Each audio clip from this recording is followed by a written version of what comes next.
Welcome to chapter book read aloud of Benjamin Pratt and the Keepers of the School. This one is the first one in a series. There's 5 of them. It's called We the Children. So if you have read Frindle or Room 1 or The Janitor's Boy, maybe there's a list in here. It's all the same author. Andrew Clements is the name of the author. Nope, no list of books. And Andrew Clements, the author of Frindle, wrote this. And if you like those books, then you'll probably like this one. Keepers of the School, We the Children, Book 1. It even has a map. I like books with maps in the front. Chapter 1 is called Promise, and when it has pictures, I'll show them to you, but it's one of those books where it's a chapter book, so there are not pictures on every page. That's Benjamin. As the ship's bell clanged through the school's hallway for the 3rd time, Ben ran his tongue back and forth across the porcelain caps that covered his front teeth, a nervous habit, and he was nervous because he was late. Again. When she was being the art teacher, Ms. Wilton was full of smiles and fun and 24 clever ways to be creative with egg cartons and yarn, but in homeroom, she was different. More like a drill sergeant or a prison guard. Still, maybe if he got to his seat before she took attendance, he might not have to stay after school. Again. The art room was in the original school building, and Ben was still hurrying through the annex, the newer part of the school. But the long connecting hallway was empty, so he put on a burst of speed.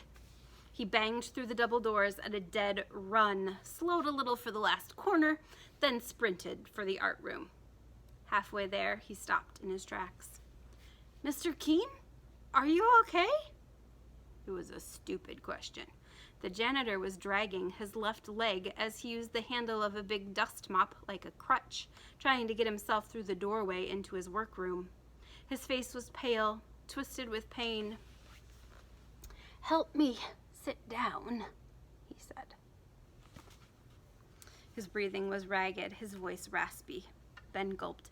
"I should call 911. "Already did, and I told him where to find me," the man growled. "Just get me to that chair." With one arm across Ben's shoulders, Mr. Keene groaned with each step, then eased himself into a chair by the workbench. Should I get the school nurse?" Mr. Keene's eyes flashed, and his shock of white hair was wilder and messier than usual. "That windbag? No. I broke my ankle or something on the stairs, and it hurts like the devil. And it means I'm gonna be laid up the rest of the school year. And you can stop looking so scared. I'm not mad at you. I'm just mad." As he snarled that last word, Ben saw his yellowed teeth, and he remembered why all the kids at Oaks School tried to steer clear of Old Man Keene. A distant siren began to wail, then a second one. Edgeport wasn't a big town, so the sound got louder by the second. From under his bushy eyebrows, Mr. Keene looked up into Ben's face. "I know you, don't I?" Ben nodded. "You helped me and my dad scrape the hull of our sailboat 2 summers ago, over at Parsons Marina." He remembered that Mr. Keene had been sharp and impatient the entire week. No fun at all. "Right. You're the Pratt kid." "I'm Benjamin." The janitor kept looking into his face, and Ben felt like he was in a police lineup. Then the man suddenly nodded, as if he was agreeing with someone. He straightened his injured leg, gasping in pain, pushed a hand into his front pocket, then pulled it back out. "Stick out your hand." Startled, Ben said, "What?" "You hard of hearing! Stick out your hand!" Ben did, and Mr. Keene grabbed hold and pressed something into his palm, quickly closing the boy's fingers around it. Then he clamped Ben's fist inside his leathery grip. Ben wanted to yank his hand loose and run, but he wasn't sure he could break free, and part of him didn't want to. Even though he was frightened, he was curious, too. So he just gulped and stood there, eyes wide, staring at the faded blue anchor tattooed on the man's wrist. "This thing in your hand? I've been carrying it around with me every day for 43 years. Tom Benton was the janitor here before me, and the day he retired, he handed it to me. And before Tom Benton, it was in Jimmy Conklin's pocket for 30-some years, and before that, the other janitors had it. Every one of them. All the way back to the very first man hired by Captain Oakes himself when he founded the school. Look at it, but first promise that you'll keep all this a secret." He squinted up into Ben's face, his blue eyes bright and feverish. "Do you swear?" Ben's mouth was dry. He'd have said anything to get this scary old guy with bad breath to let go of him. He whispered, "I swear." Mr. Keene released his hand and Ben opened his fingers. And then he stared. It was a large gold coin with rounded edges, smooth as a beach pebble. Outside, the sirens were closing in fast. "See the writing? Read it."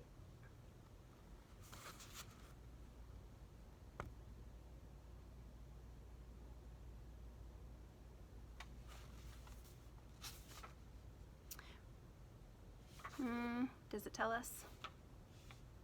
Nope. Okay, I'll read it.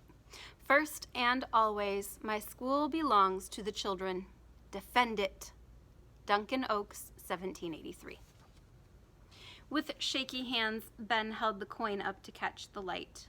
The words stamped into the soft metal had been worn away to shadows, barely visible. He read aloud, still whispering, "If attacked, look northeast from amidships on the upper deck." He turned the coin over. "First and always, my school belongs to the children. Defend it. Duncan Oakes, 1783. Good afternoon, everyone. Just a reminder that the K2 cluster started at 2:05. Sorry. Mr. Keene's eyes flashed. "You know about the town council, right? How they sold this school and all the land and how they're tearing the place down in June? If that's not an attack, then I don't know what is." He stopped talking and sat still. He seemed to soften, and when he spoke, for a moment he sounded almost childlike. "I know I'm just the guy who cleans up and all, but I love it here, with the wind coming in off the water and being able to see halfway to England. And all the kids love it too. Best piece of coast for 30 miles, north or south. And this place, this is a school. And Captain Oakes meant it to stay that way, come blood or blue thunder. And I am not giving it up without a fight. And I am not giving this coin to that new janitor. I told him too much already." His face darkened, and he spat the man's name into the air. "Lyman. You know who he is?" Ben nodded. The assistant custodian was hard to miss, very tall and thin. He had been working at the school since right after winter vacation. "Lyman's a snake. Him, the principal, the superintendent, don't trust any of them, you hear?" The principal? Ben thought. And the superintendent? What do they have to do with any of this? The sirens stopped and Ben heard banging doors, then commotion and shouting in the hallway leading from the annex, the new part. The janitor's breathing was forced and his face had gone chalky white, but he grabbed Ben's wrist with surprising strength and pushed out one more sentence. "Captain Oakes said this school belongs to the kids.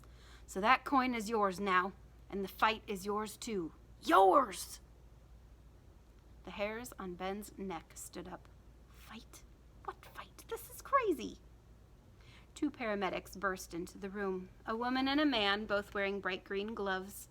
A policeman and Mrs. Hendon, the school secretary, stood out in the hallway. "Move!" the woman barked. "We're getting him out of here." Mr. Keene let go of Ben's wrist and Ben jumped to one side, his heart pounding, the coin hidden in his hand.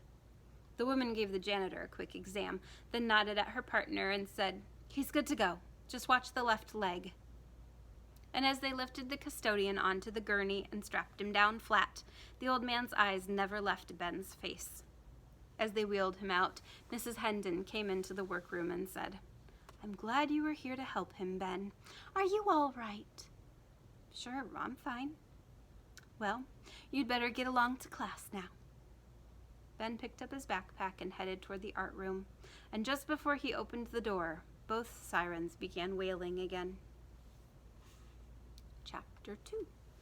Moments of Silence. So, what do you know about Duncan Oaks? Jill Acton stared across the lunch table at Ben and stopped chewing the bite of tuna salad sandwich she had just stuffed into her mouth. Huh? Captain Oaks, Ben said. What do you know about him? Jill took a glug of milk, wiped her mouth on the sleeve of her shirt, and said, I know he's a weirdo, a dead weirdo, and he was rich, and he probably enjoyed making small children miserable, or else he wouldn't have turned his big old building into a school. It should have been a prison. Or a pet hospital. Anything but a school. Okay, that's too harsh. I guess I'm just ready for a long break, like a whole summer. You really think Oaks was weird? Asked Ben. What, you don't? Said Jill. Who has himself buried in the middle of a school playground? And who designs his own giant tombstone so it has a place for a seesaw? And then sticks iron rings everywhere so kids can climb all over it? I'll tell you who. One seriously weird old lunatic. Ben nodded thoughtfully as he finished his second piece of chocolate cake. The 6th graders ate lunch first, so there was always plenty of cake, and Ben loved cake, and he usually ate dessert first. Jill had a good point about the captain's tombstone. It was a massive dome of gray granite about 8 feet across and almost 5 feet tall, except where it was notched for a seesaw. The seesaw board had been removed years ago for safety reasons, but the gravestone was smack in the middle of the playground at the Captain Duncan Oaks School, and kids still scrambled all over it every day during recess. It was definitely an odd spot for a man to have himself buried, and that life-sized portrait of the captain up on the 3rd floor hallway, this was a man who did not want to be forgotten. Jill narrowed her eyes, took another huge bite of sandwich, and mumbled, How come we were interested in Captain Vajrushin? Ben didn't want to discuss that, so he shrugged and took his own huge bite of grilled cheese. Truth was, he had been thinking about Captain Oaks the whole morning, and about the gold coin, and the writing on it, and about everything the janitor had said to him. Was he supposed to be doing something about this stuff, like getting Mr. Keen's phone number, or maybe going over to his house to talk to someone? Because he had tons of questions. It was all just so weird. Jill had picked the right word. He glanced her way, and the tuna sandwich was gone. Now she was destroying half a dozen carrot sticks. Ben was sure the guys he usually ate with had spotted him sitting here with her. They had to be wondering why. Couldn't be helped. Right now, he needed some real brain power, and she was smarter than all of them put together. While Ben was still chewing, the intercom speaker on the old wall of the cafeteria crackled, followed by one clang from the ship's bell. I need everyone's attention for an important announcement. It was the principal, Mr. Telmer, and the cafeteria quieted down a notch or two. For many years, Mr. Roger Keene has been head custodian here at Captain Oaks School. His wife just called me to say that he was taken to the hospital this morning with what seemed like a simple problem, but it became more serious. And I am sad to tell you that about an hour ago, Mr. Keene passed away. It means he died. He was a good man and a hard worker, and I know all of us will miss him. So let's please take a few moments of silence together now while we remember Mr. Keene. The lunchroom went completely silent, except for the humming of the milk cooler. Ben felt like the cafeteria was spinning. He could hardly breathe. Dead? He was dead? They had just talked just a few hours ago, and now he was dead? After about 20 seconds, the principal said, "Thank you, and I want everyone to have a safe afternoon." As the cafeteria came back to life, Jill narrowed her eyes at Ben. "You look like you're going to be sick. Are you okay?" Ben nodded and tried to smile. Then he took a drink of milk, but it tasted bitter. He felt dizzy. "Are you okay?" Jill asked again. "I'm fine," he said. But it wasn't true. Ben got up to go dump his tray, and in the front pocket of his cargo pants he felt an unfamiliar weight banging against his leg. The gold coin. As he headed out for recess, there was the new janitor, tall and thin, standing beside the playground door. He was leaning on the handle of a big dust mop, probably the same mop Mr. Keene had used this morning, as a crutch, before he died. Ben and the janitor made eye contact, and Lyman nodded slightly, his long face expressionless. Then he reached out with his foot and pushed the door open. "Thanks," said Ben, and went outside, forcing himself not to run his tongue across his front teeth. A brisk onshore breeze was blowing, and he pulled in deep breaths of cool, salty air. He was one of the first kids on the playground, and he walked straight for the big rock with the name Oaks cut deep into the stone, each letter 8 inches tall.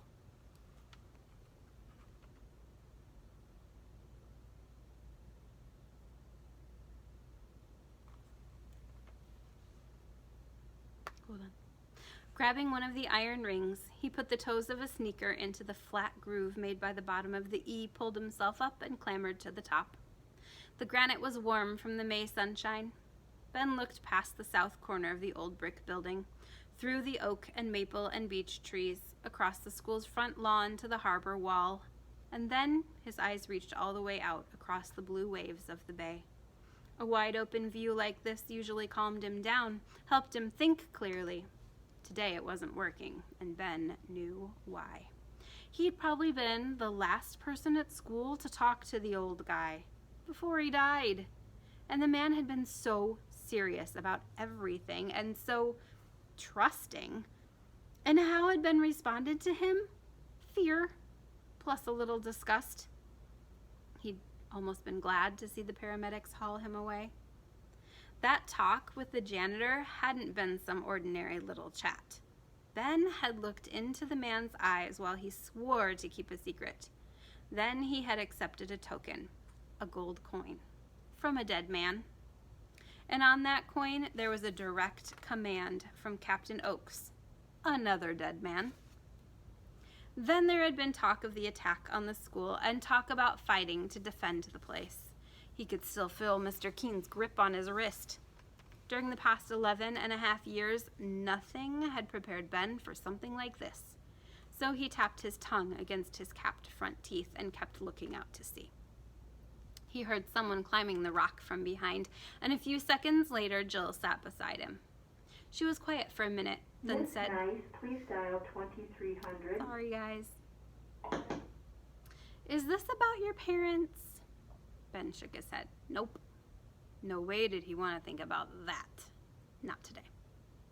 His mom and dad were going through some problems, and Jill was the only other kid at school who knew about it. Ben sort of wished he hadn't told her.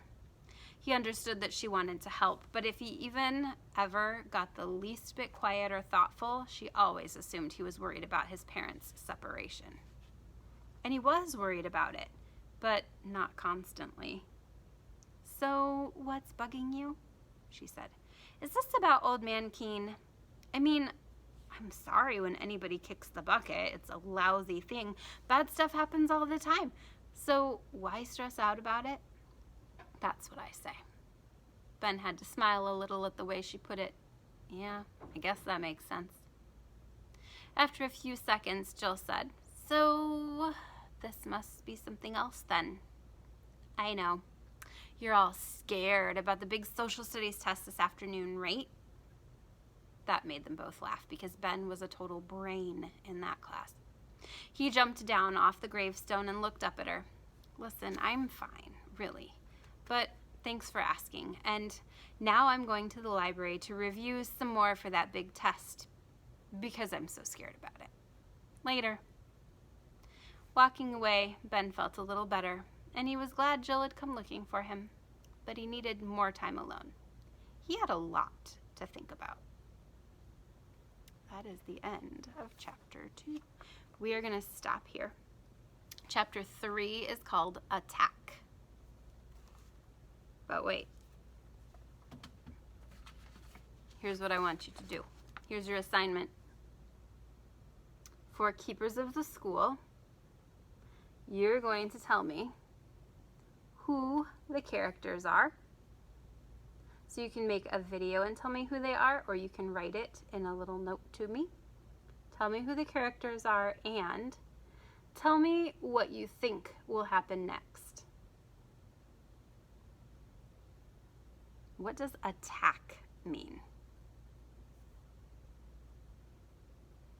There's your assignment. 2 things to do. See you next time.